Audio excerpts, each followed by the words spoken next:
Hello everyone, this is Ella Raspi. So today I will be talking about chapter 3. So chapter 3 mainly discuss the 7 approach of being a good leader, and for now we will only cover 5 of them, and the other 2 we will learn them later in the semester. So the 5 approach that can help you to be a good leader, which are the trails approach, situational approach, functional approach, primary approach, and the last thing is relational approach. So if we start talking about the trails approach means the things that leader has born with.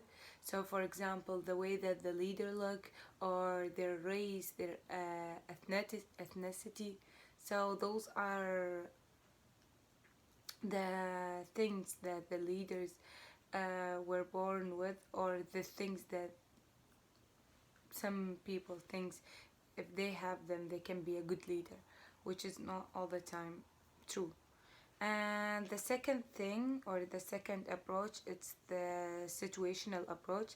And basically the situational approach and the functional approach, they are very similar, which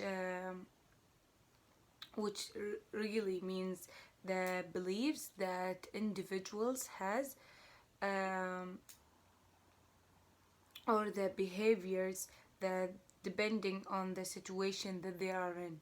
So for example, when the leader sometimes needs to change their behavior or their beliefs just to kind of like uh, be in a good position with the followers. And if I think about an example, I will think about myself, because this summer I had my brother and my sister, they came to visit me here in US, and I was kind of like leading them because I was the oldest one in home. So I was kind of the leader, and I was the one who had all the power of saying like yes or no, do this, don't do that, and all those kind of stuff. And sometimes, since my brother, he's like 12 years old and he's young, so he can't like sometimes control the situations. So sometimes I have to like for example, I have my own beliefs, I have my own way of thinking in some situations, but since I was the leader, I was the one who has to do and deal with the situation. Sometimes I would have to rethink about it and kind of like change the way that if for example, change the way that I have to deal with the situation just to keep up with him and keep up with his age and his way of thinking.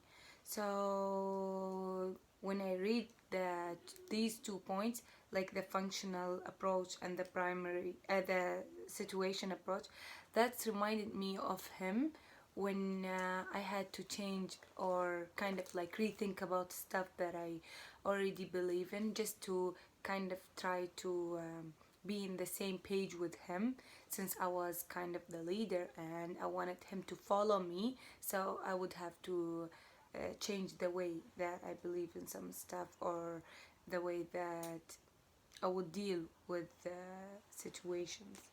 And for the fourth approach, which is the primary approach, it's the skills that states how the leader should act and be effective leader.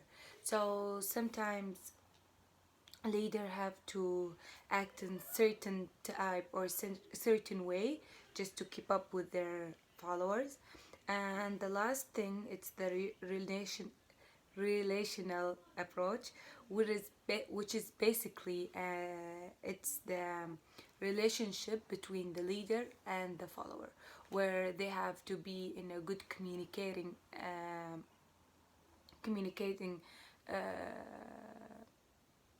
way, or they have to come with a good communicating point where they can communicate with each other to have a good relationship and between like the leader and the follower.